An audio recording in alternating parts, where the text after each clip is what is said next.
Well, thanks so much to Bonnie there for updating us on what's unfolding on the ground at the World Economic Forum. But we turn our attention to a local company listed on the JSE which published numbers today. Property developer Calgro M3. Their annual results today cited an impressive 91.2% increase in operating profit for the year.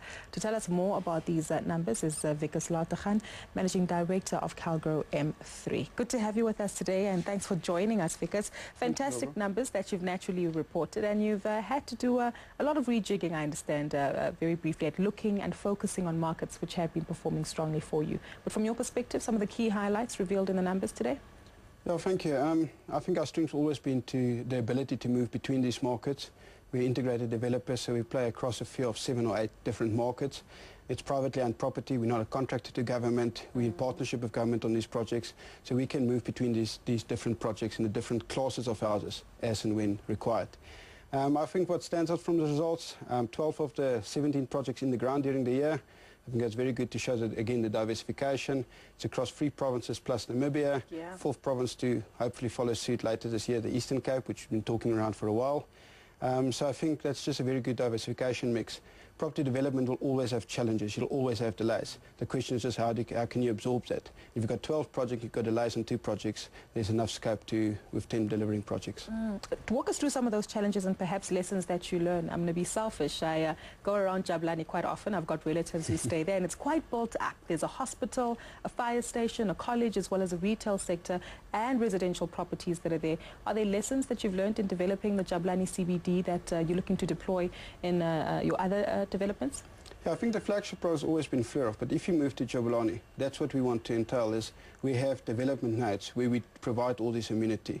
It's not out on the outskirts residential, you have to travel to get to hospitalization. Yeah. You have a police station in the area to make it secure. You've got a shopping center right next door.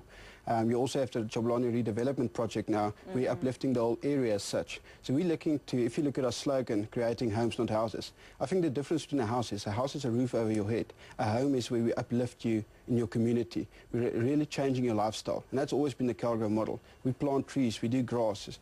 We entail the social aspect of Calgro is to say we want to have different classes of people staying together. Kids must go to the same schools, have the same ability to get somewhere in life. Yeah. Not in the traditional system where you have kids from different classes of schools and not have their abilities in life or their opportunities in life. We create opportunity and through that uplift lives. Tell us more about Namibia. I understand you just crossing the X's. Is that what they call it? Crossing the T's and dotting the I's, if I'm not mistaken, with regard to future developments there. But how are the growth prospects looking for the moment? I think Namibia is not a strategic prerogative. I think it's an opportunity that came about. We basically the project managers up there. We've got different contractors there. Then taking lessons learned South Africa and the integrated market, moving it into Africa. We've got requests out of Africa regularly. It's not a strategic prerogative at this stage, but on the same principles we'll continue looking at that.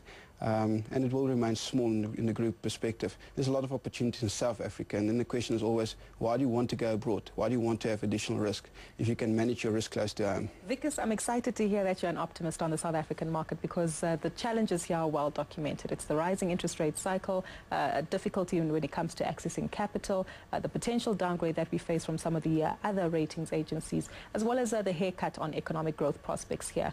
Is that still a threat to your strategy and how you're deploying it at the moment?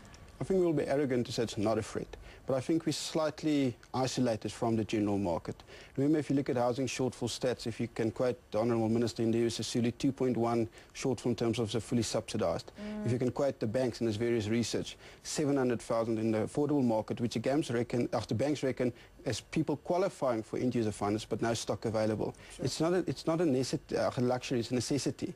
And because of that, we're slightly isolated. The thing we do find is, with interest rates rising, as soon as interest rates rise, there's this hesitation from the consumers for 60 to 90 days. So definitely it rise also in a slowdown in sales in our business. But it's not a loss in sales. We all catch it later in the system. We see lots of opportunity in the rental market. As affordability levels goes out, there's still a need. Everyone has to need a place to stay. So a lot of the residential funds looking at residential property market, where still double-digit returns can be achieved. And we see that's a very big growth note going forward as well. And we have the flexibility to move there. Is the pie big enough, though? I know that you come more from a developer's perspective, but you've got Anglo Place, which we spoke to earlier today, also a residential REIT listed here on this exchange. If we also look at your colleague who's waiting in the wings, the Chief Executive of Dipula Fund, also looking to get into the residential market. a competitive play here? Are you still on the winning end? If you look at world markets or world norms in terms of residential portions of property funds, developed markets 11%, emerging markets 14%, South Africa less than 1%. I think there's a very big growth now in South Africa. Yes, capital constraints and capital raising constraints do come into play, but it's such a big market, and we believe that there will be funding out there for this market because of the social aspect and serving a social need in South Africa for that. Wikus, thank you so much for your time. Always good speaking to you, and all the best going forward. Look forward to hearing from you again. That was Wikus Lategaan, Managing Director of CalGrow M3.